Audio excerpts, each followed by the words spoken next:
Good morning, friends. I welcome all today's lecture about two students. It was written by Mohanchand Karamchand Gandhi.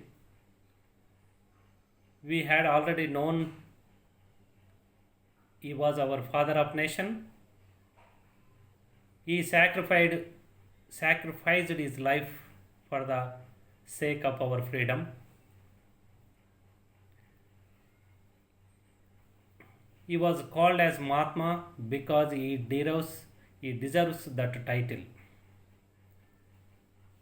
He sacrificed everything for our India's freedom.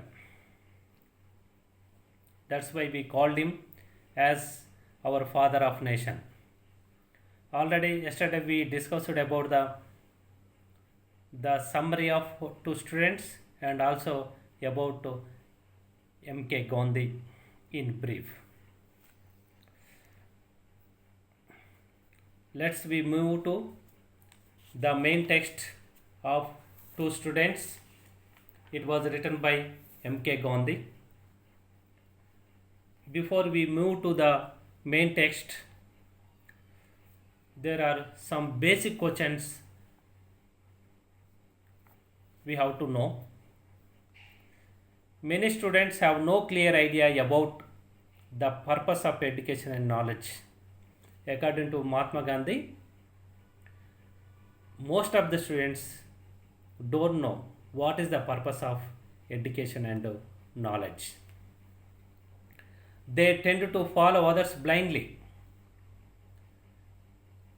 All the students blindly follow others what they are doing, so they have to do. In that way, our youth are going on. According to the Mahatma Gandhi, our students are blindly believe others' task and they follow. Education is aimed at bringing enlightenment among students. In his opinion, education it gives enlightenment to the students. Have you ever pondered over the fact that all religions have a positive impact in building one's character? And also, should students take part in politics? Have you ever thought about the importance of truthful dealing in building a vibrant nation? These are some questions we have to recollect. We have to find out the answer to these questions. The views of the father of the nation and a great mobilizer of the masses are as relevant on these matters as ever. The lesson is, students, it is very aptly suitable to today's present generation of youth. So he requested all the students to follow his advices. Okay, we move on to the text and its explanation. Taking things as they are, we have to consider what is possible for students to do and what more we can do in order to serve the country. So, according to the Mahatma Gandhi, what is the potentiality of our students? What they have to do in the present society? What are they have to follow to build their character? The answer that has come to me and to many who are eager to see that the student world gives a good account of itself is that students have to search within and look after their personal character. So here, how the students behave in this society and what are their search, what they want to study, how to build their character and how to develop their personal character. There are some issues according to M.K. Gandhi. Purity of personal life is the one indispensable condition for building a sound education. In his opinion, Mahatma Gandhi said, purity of personal life is very important to acquire a good education only by if you maintain a purity in your life, you can gain your character very beautifully. So you should give importance to the purity of life. And my meetings with thousands of students and the correspondence which I continuously have the students in which they pour out their innermost feelings and take me into their confidence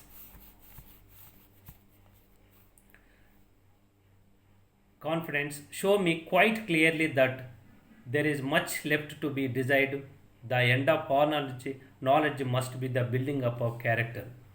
Here, our father of nation emphasizedly told the students, you maintain a good life in your life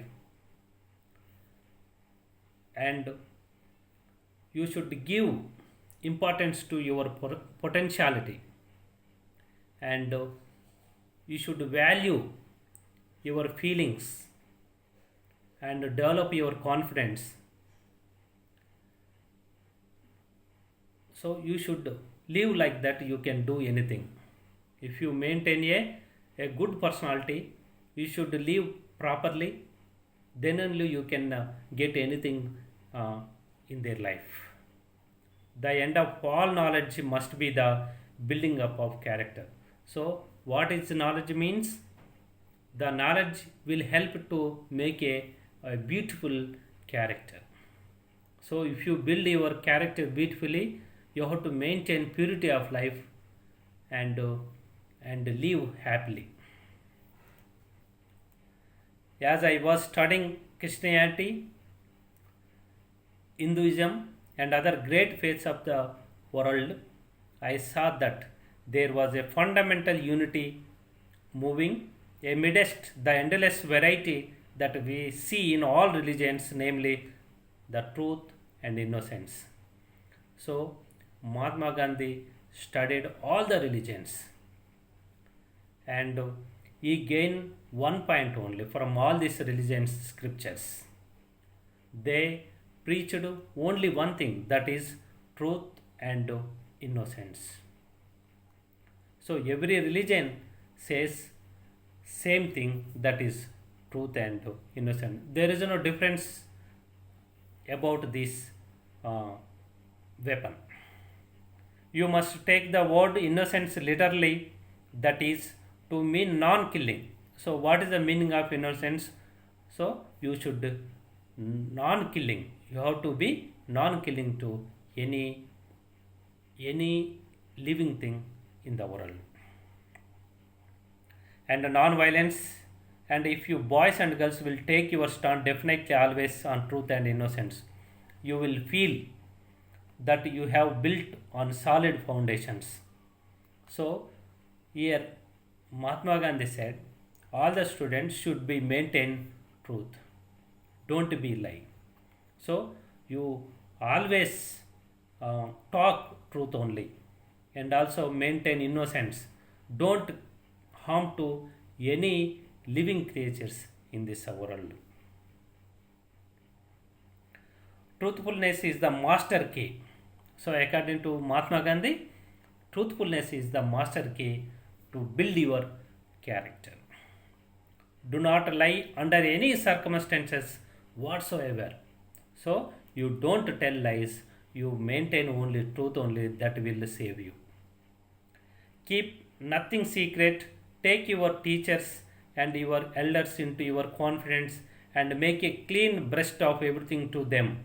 So you should not maintain any secret in your life. You should vow to your teachers and elders and take the confidence to stand on your own feet. Bear ill will to come. Do not say on evil things of anyone. Behind his back, above all, to thine own self be true, so that you are false to no one else. truthful dealing even in the least little things of life is the only secret of pure life. So here Mahatma Gandhi says that you should maintain purity of life, then only you can build your character properly. You don't be lie, you don't maintain secret, you should be always give importance to truth only. That is the to maintain your character in life.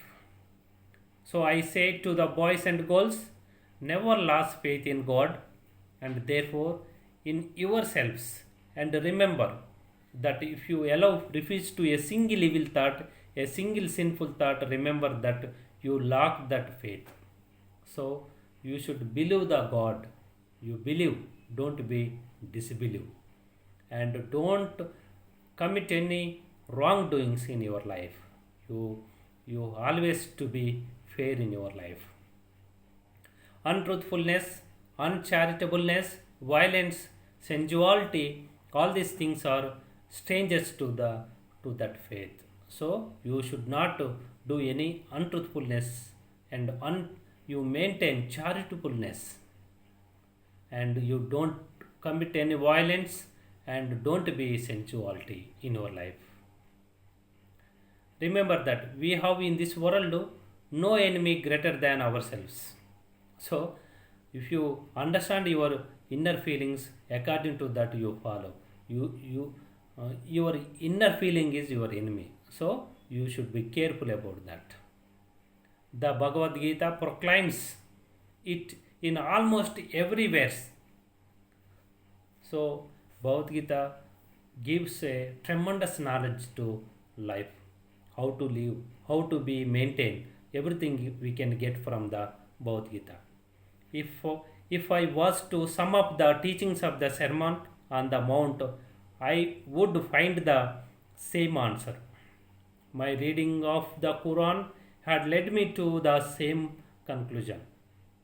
No one can harm us so much as we can ourselves. So all the religions preach the same.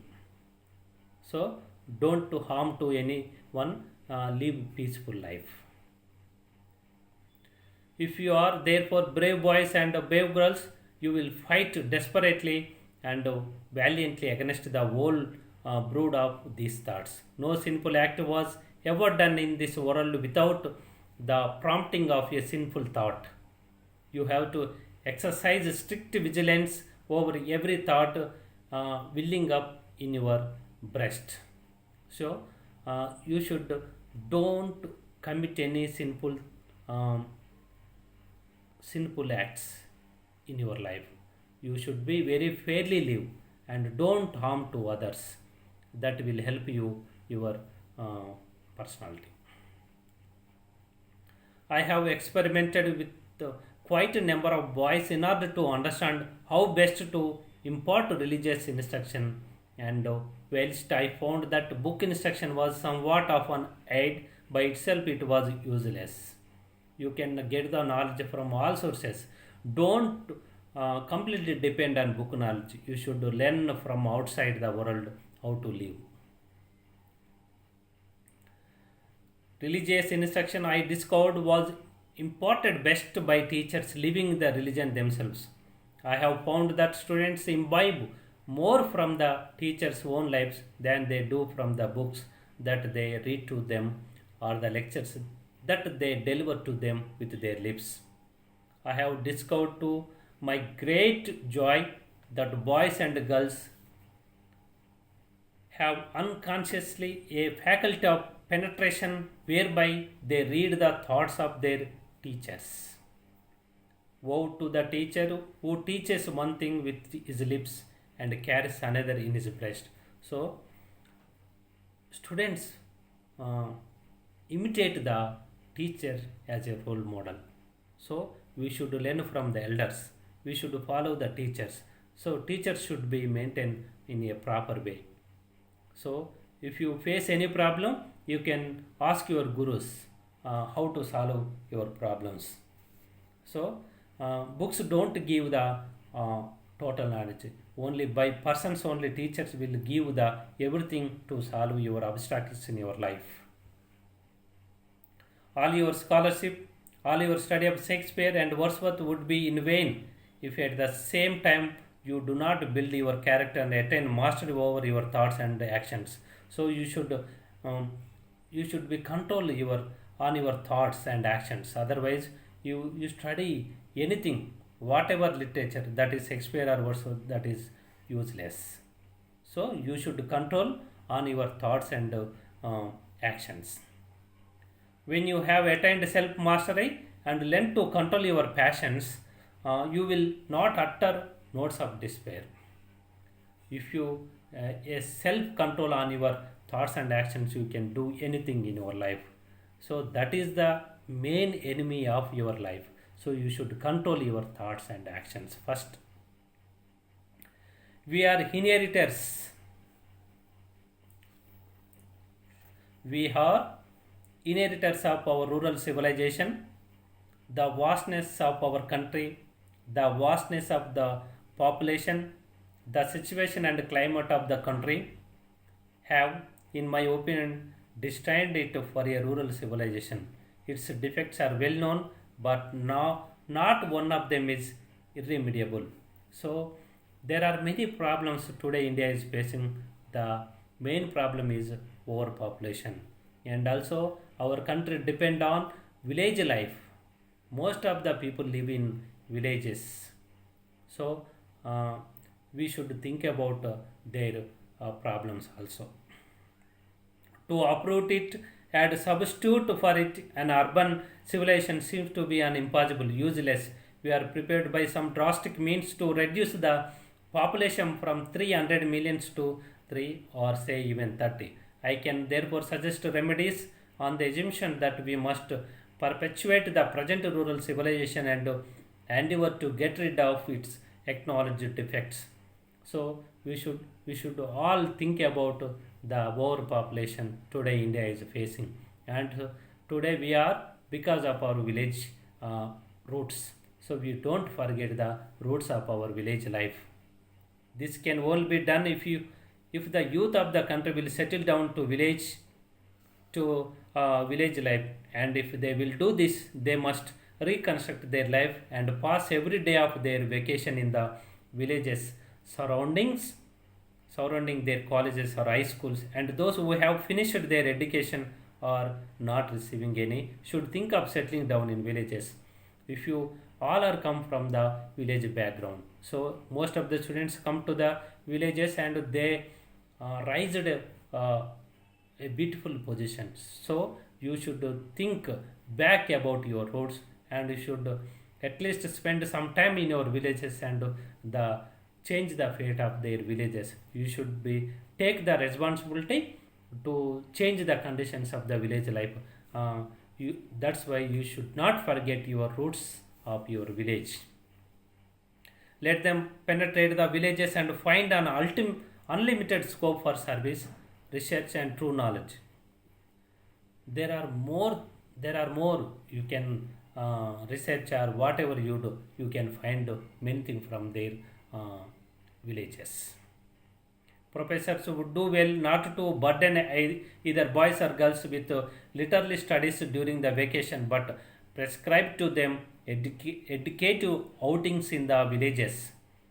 Vacations must be utilized for recreation, never for memorizing books. So here Mahatma Gandhi says that if anything, if there is a vacation, you should take the students to go to the villages and study what are the problems villages are facing. That will help them, and also that will they know what is the village problems are literally. So here Gandhi emphasized that everybody should think about their roots and their villages. I think I have written often enough against strikes by students, pupils, except on the rarest of occasions. So here Mahatma Gandhi strongly believed don't participate. He strongly advised the student don't participate in any political activities and strikes, and um, some rarest occasions. If you that is a good cause, you can participate, but you should away from the strikes. I hold it, I hold it to be quite wrong on the part of students and pupils to take part in political demonstrations and party politics. Such permanent interferes with serious study and makes students unfit for solid work as future citizens. So our politics are, they are very different. Even political party was established for the purpose of their wealth, or there are many things. So don't fall on their hands. So if students will participate in politics, they will spoil their life themselves. So here Mahatma Gandhi says that students should be away from the politics and don't touch in the politics in their life. I have special claim upon students and they upon me, for I regard myself still a student, and also because from the very commencement of my return to India, I have been in close touch with them, and many of them have served the cause of Satyagraha. Mahatma Gandhi here says that about his recollections after he returned from England, how he personally saw the students they are participating in Satyagraha. So he believes the youth are our weapons to build the nations. Therefore, even if the whole of the students world were to repudiate me for a cause which in their very nature must be temporary, I am not going to be deterred from tendering my advice for fear of rejection. Here, Mahatma Gandhi gives a beautiful advices. So you should follow his advices. Here, Mahatma Gandhi strongly advises the students to follow his values.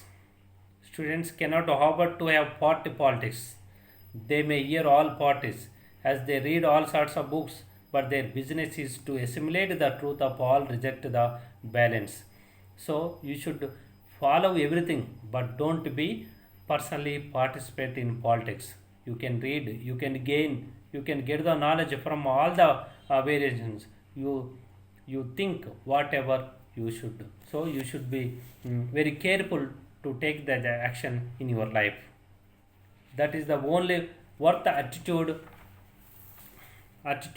that they can take. Power politics should be unknown to the students world. So politics are, their way is different, their intention is very different. If students will participate to believe their words, they can spoil their lives. Immediately they dabble in that class of work, they cease to be students and will therefore fail to serve the country in its crisis. So here Gandhi advises the students, don't participate in politics and also strikes. Let them therefore think 50 times before rejecting my advice. Here Gandhi says that you at least follow my advices. You don't, so you should be very careful to build your character. If you acquire a good education by building up your character, so you should follow purity of life in your life. And also all the religions are says one thing, that is truth and innocence. All the students should follow that kind of words of our Mahatma Gandhi. He also advises the students to build your character, and you should control your thoughts and actions. Then only you can do anything in your life. This is the text of the two students. So I hope with these words I wind up this lecture. I hope you understand very well. Thank you very much.